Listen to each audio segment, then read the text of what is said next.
Over the past year, perhaps no two states have been compared to each other more than New York and Florida. If you've watched many mainstream networks, Governor Cuomo's pandemic response, for example, has been Emmy Award-winning, while Governor DeSantis has put his residents' health in jeopardy. But when you look at the numbers, you see that's not the case. And you start to learn the importance of other issues, such as free speech, differing opinions in politics, on the internet, and why a substantive debate is so important.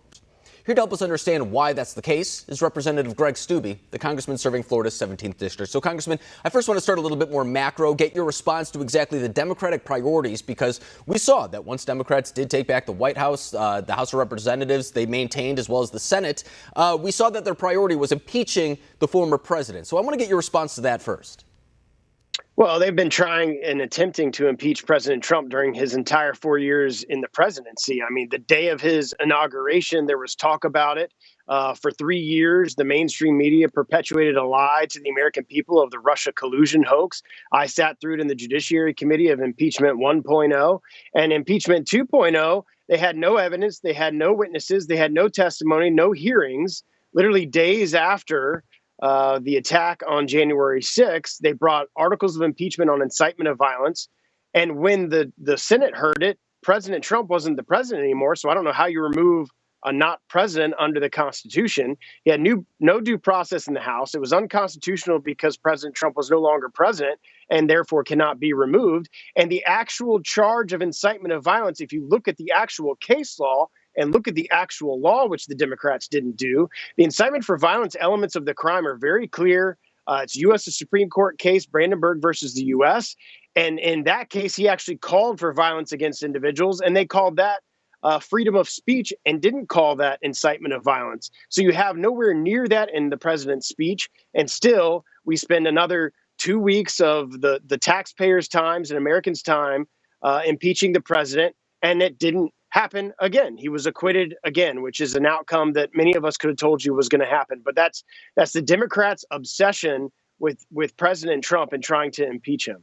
And of course, that Brandenburg test is very explicit of what it requires in those elements as well. And in fact, even House Impeachment Manager Jamie Raskin had to say at some point that they would not meet that own standard, trying to tell the other people in the Senate that it was a political process, not a legal process. And that's why they shouldn't be looking at the Brandenburg test. But you're exactly right to say that's exactly why that they weren't successful in that effort. And I think most Americans knew, not to mention senators in the upper chamber, knew that President Trump was not going to be removed from office. But really what this did was take up the first couple of weeks of the Biden administration over something that, I mean, a lot of people would say is just insider baseball for those in Washington. I don't think it affects the average American. And this comes at a time where we're fighting a pandemic, for example, on two fronts, a public health crisis, an economic crisis as well, not to mention other issues that affect the American people. So would you like to see the priorities placed otherwards moving forward, or do you think that this is just kind of demonstrative of what the next couple of years is going to look like? Well, I think we've already seen what the Democrats' plans are. They have when Biden first got elected, it was unity and we want to work together and bipartisanship. Yet the very first bill that they're talking about, this COVID-19 $1.9 trillion bill, not a single Republican has voted for it in either chamber. That should tell you how atrocious it is for the American people if not a single Republican in the House or the Senate is willing to vote for it. And they are shepherding it and pushing it through without amendments, without Republican input, just shoving it through the process. So they don't care that they don't have Republican votes. They don't care about unity. They don't care about bipartisanship. They're pushing their progressive left agenda. And you saw that in the first couple of weeks with all the executive orders that President Biden instituted on the American people, a huge lurch to the left in the progressive left side of the Democratic Party. And Congressman, you bring up the coronavirus response, and I don't think that there's been maybe a bigger media story that kind of shines the light on some hypocrisy taking place than when it comes to the media scrutiny of Governor Ron DeSantis in your home state of Florida and the lack of scrutiny, therefore, when it comes to New York Governor Andrew Cuomo. I mean, only this week are we really starting to see a lot of people apply that scrutiny to Governor Cuomo, despite the fact he already went on a book tour, got nominated for an Emmy for his response for what he did. And meanwhile, I've seen a lot of people in the media take aim at Governor DeSantis for saying, you know what, Florida is open right now. Kids are getting ready to go back to school. But when you look at the numbers, I mean, Florida is outrageously better situation than what's happening in New York, despite an older population, similar population as well. What does that tell you really about the state of politics that we're in right now? Well, this has been political from the beginning. I mean, let's look at the facts. And this was out in an article today. with no mask mandate, and schools have been open since May here in the state of Florida. Florida ranks 11th lowest in COVID deaths per capita for seniors. We're doing better than the national average, and we've been open, no mask mandates. Kids have been in school. Kids have been in school since May. And so if we want to really peel back the facts, Florida's doing really well, and we're not having these crazy aggressive lockdowns that you're seeing in some of these Democratic states. These are numbers just in Sarasota County. The COVID actual hospitalization rate is down 4%.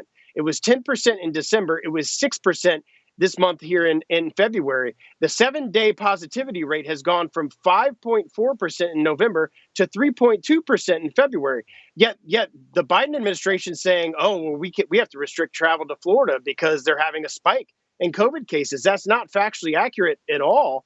And I can tell you just from what we're seeing here in my district, it's 100% political. They want to lock down the country. They want to lock down your businesses, push this socialized agenda and progressive agenda on the American people. And, I think back to the very beginning of the pandemic when, of course, New York was one of the hardest cities hit across the entire country. And we saw people leaving New York City coming to Florida. That was the conversation that at one point was being had, not only because of the enormous amount of cases that were taking place in New York, but also because of the lockdowns as well. People weren't able to survive in the city with those expensive rent payments, things of that nature. But you bring up the travel ban that New York Governor Cuomo has recently suggested should be applied to Florida, saying nobody from Florida should be allowed to come up to New York. Is that even constitutional to do? I wouldn't think so. But what's crazy is you have the Biden administration talking about limiting the travel of American citizens to the great state like Florida, yet we're opening the border on our southern border, letting caravans of illegal immigrants in. We're going to legalize the illegal immigrants that are in our country, but we're not going to let American citizens come to the state of Florida because of the COVID crisis. It's just crazy and ridiculous, the things that are going on in our country today. And I hope more and more people are starting to realize this. Yeah, and Congressman, one issue that I know that you've been focusing on over the past couple of years is the idea of tech censorship that's been taking place against conservatives. In fact, you've been one of the more vocal that I've seen, and I think it's an issue that's very important to the voters that I talk to very frequently. And when we talk about that issue, we have to acknowledge the fact that no longer do Republicans really have the power to take action on that when it comes to Congress. But we have seen your home state governor, Ron DeSantis, also take some action on that front as well. He is supporting a House bill in Florida that would essentially allow the consumers to have a little bit more, I would call it transparency, or at least access to the information that these big tech companies are taking from them and selling it off to advertisers, things of that nature. Do you think that's really where this fight should be fought, is maybe from states taking action as opposed to maybe the federal government?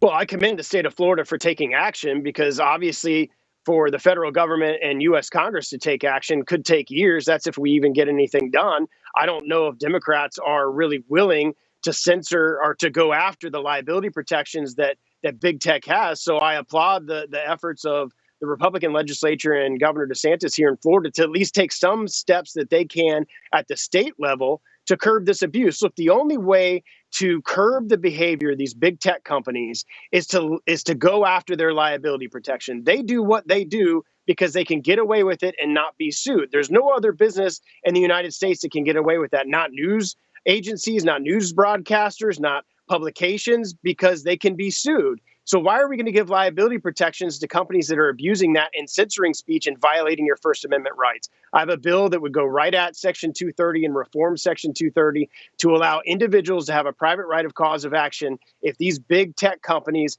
have censored your ability under the First Amendment constitutional protections in our Constitution. And even when we look to the inception of 232, I mean, it was in the early 90s. I don't think they could really fathom exactly how it would be applied today. The internet has grown exponentially. Really, the use of what it is today has gone anything beyond what they were really thinking when they put it into action back in the 90s. So I think it is time to start revisiting that law as well, because as you said, you can't act as a publisher, but at the same time get the immunity of just being a public square. It doesn't work that way, and I think you've done a very good job of laying out that argument. But Representative Greg Steube, I appreciate you coming on the show tonight, breaking down everything from what's happening in Florida to the federal government as well.